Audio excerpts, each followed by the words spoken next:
All right, good afternoon, everybody.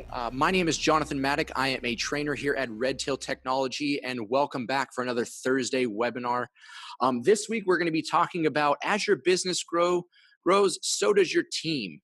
So today, we're going to be kind of focusing on, what to do and how do we expand the users within our database. Also, as our team expands, what are some things that we need to be maybe thinking about as we bring on and try to ramp up those new employees. So to go ahead and get started, the first thing that I want to talk about is really adding a new user to the CRM, because that's going to be the first thing that we're going to go ahead and do. So to go ahead and do that, what we're going to do is we're going to head up to the top right-hand corner, and we're going to go ahead and click into our name, and we're going to go into manage your account. Now, to add a new user to the CRM, you do need admin privileges. So you are going to want to make sure that you have access to this admins only section. So once you have that all set, you can go down to manage database users and teams. So if we click into this, you'll see that we have all of our total users, which are active and who is disabled. Your list is probably going to look a lot smaller than mine because we do share this as a test database. So anyways, from there, if we want to add a new user, what we can go ahead and do is we can head over to the right-hand side and hit add. And from here, we can go ahead and we're going to be looking to add a new user. So we'll hit new user, and it's going to bring up some information that we can go ahead and type in.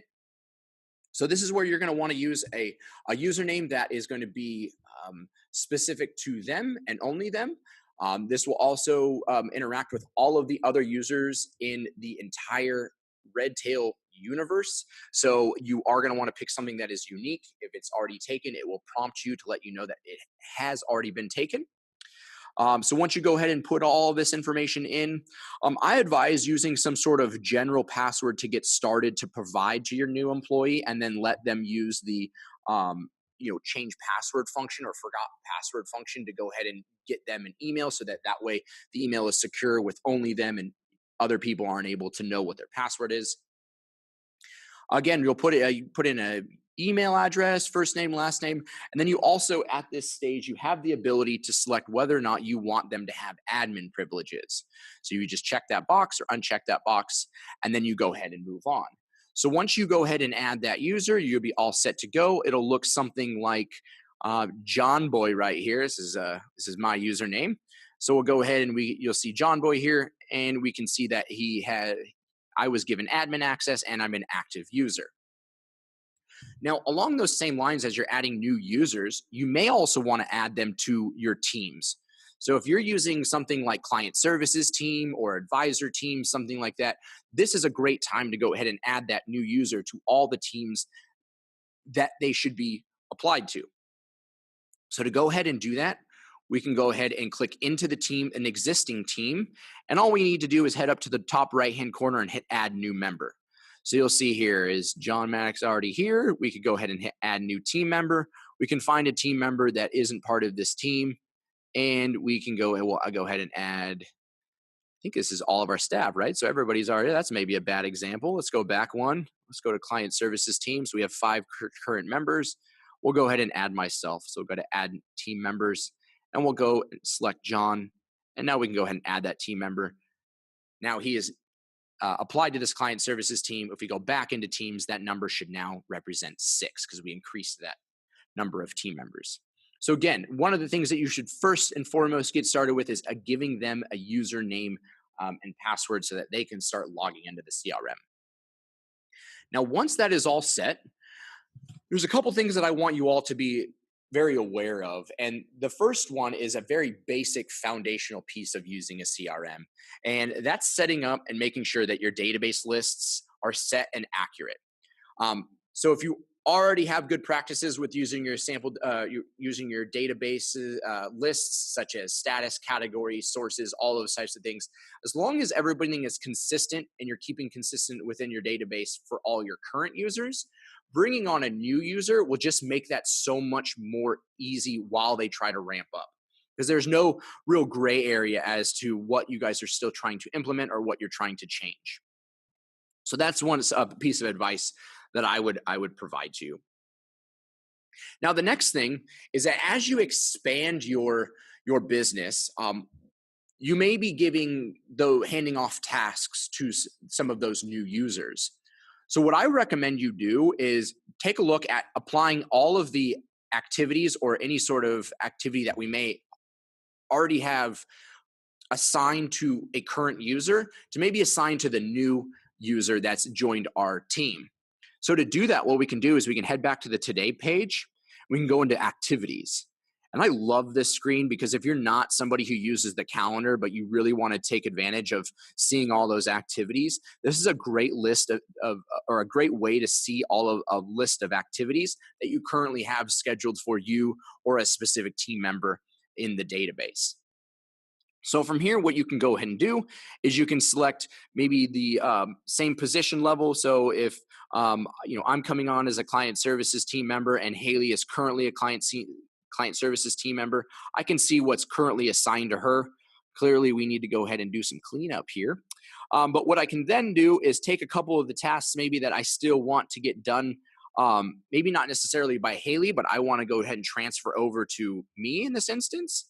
So what I can do is I can select those tasks, and in bulk, I can go over to activity options. I can click reassign, and I can select the new user that I want. So I would go down to John Maddock. I can go ahead and reassign, and then that way, then once that is all complete, let's see. What we will end up seeing is these 4 tasks will then be applied to Jonathan and not Haley. So that way, Jonathan can then take care of them, and Haley is relieved of her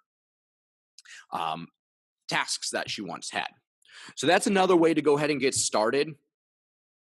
Now, also with bringing on a new task member or a new user within the database, we're going to want to really get them ramped up with learning the CRM, right? Outside of learning your practices and your processes, having them familiar with the way that they use the CRM is going to be super powerful for them being able to ramp up as fast as possible. So what I want to kind of talk about is there's a specific document or just we want to show you all the locations where the new user can find all of that training. So you can head over to the Redtail help desk here. And you can head into the training sessions.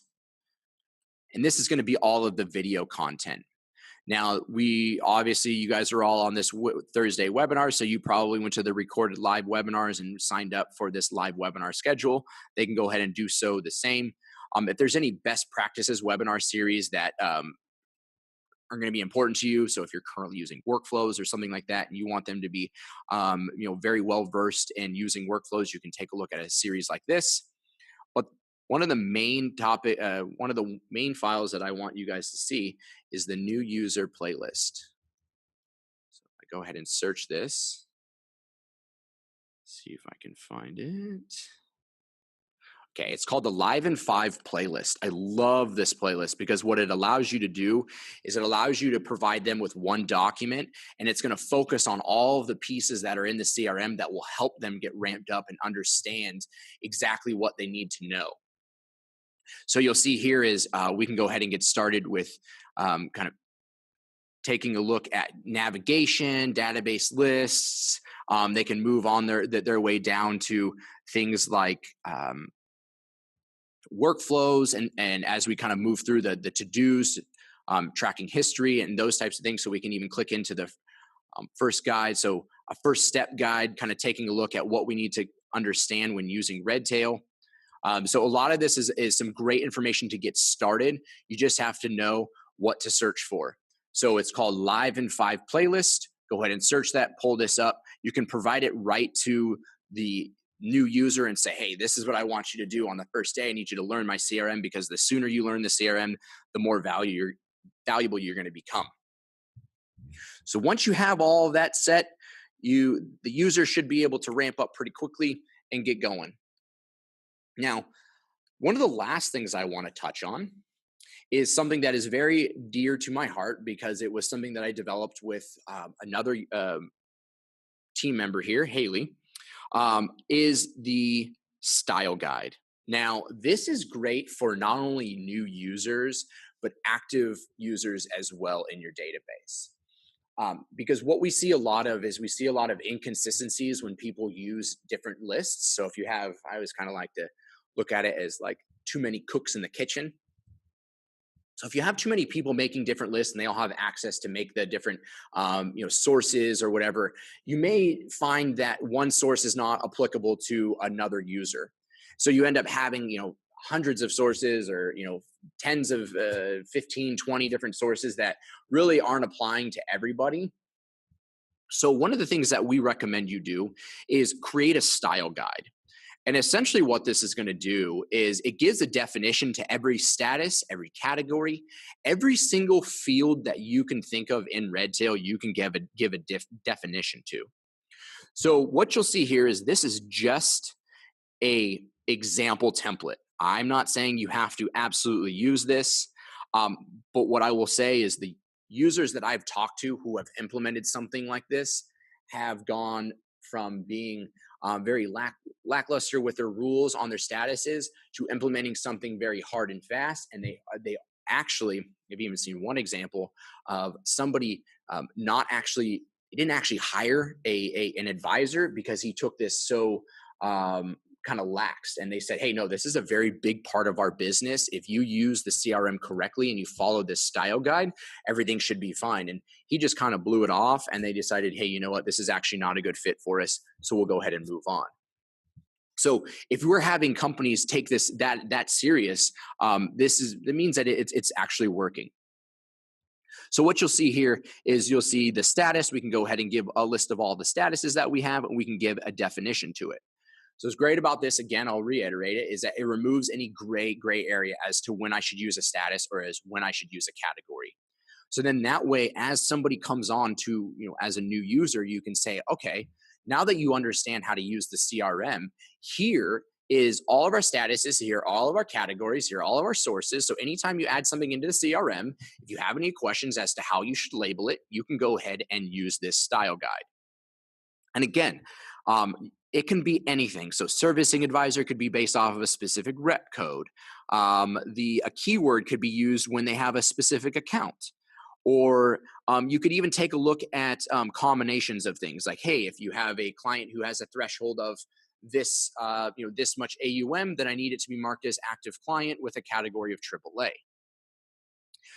Also, the same thing, taking a look at activity types and categories, right? When I create an activity, I need you to mark it as these three separate types. If it's a client meeting versus a client review versus a lunch meeting with a client, right? Once you have all of this set up, it really does remove all of the gray area, and it gives a definition to exactly how you should be using the CRM. So this is something that we're going to go ahead and post, and we're going to put it on the help desk for where the video can be found, the recording. And what I want you, again, just want to reiterate one last thing. This is just an example, okay?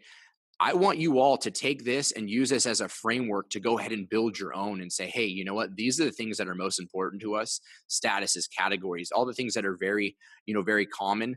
But maybe you think that referred by is a super important field for you because you are an office that rewards, referrals.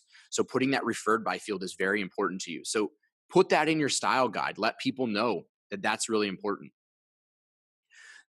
So then after that, really what you should be all set to go when you go ahead and add a new user. So you can go ahead and provide them with a username and a password.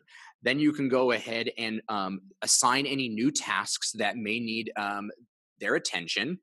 You can then provide them with any training through our help desk using the live in 5 playlists. So you're going to have a number of different videos there that they can watch, spend some time over a course of a week getting ramped up with Redtail.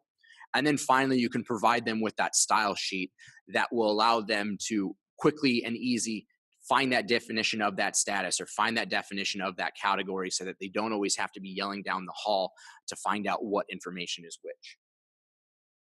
And so the last thing that I do want to leave you all with, actually, no, you know what? I think that, the last other thing that I don't have a specific workflow built for it, but I do think this is another great way for you to take advantage of new user is actually applying a workflow to a contact record that is in the database. So you should be using the Redtail CRM for your clients, but also for internal, right? I should have myself in the CRM. I should have all of my employees in the CRM because they're associated with the company. And then at that point in time, what you can do is if you have a workflow that is built for a checklist of, hey, watch these specific videos. Once you're done with those, you can check them off the workflow. Did you review the style guide? Is the style sheet? Did we move all those activities over? Build out a workflow that then will go ahead and represent that. And then you can apply it to that new user so that they have kind of a guide as to what their new training is going to look like within the CRM. Like I said, I don't have a specific example for it, but I do think it could be a very powerful thing for you all to use. So other than that, that's all I really had for you all today. If you have additional questions or if you have any, specifics about onboarding a new client, you could always feel free to reach out to us at a 1-800 number. That's going to be 1-800-206-5030. Option number 3 for support, or you can always shoot us an email at support@redtailtechnology.com. But other than that, you guys have a great rest of your day, and I appreciate you being part of the Redtail family. Take care. Bye.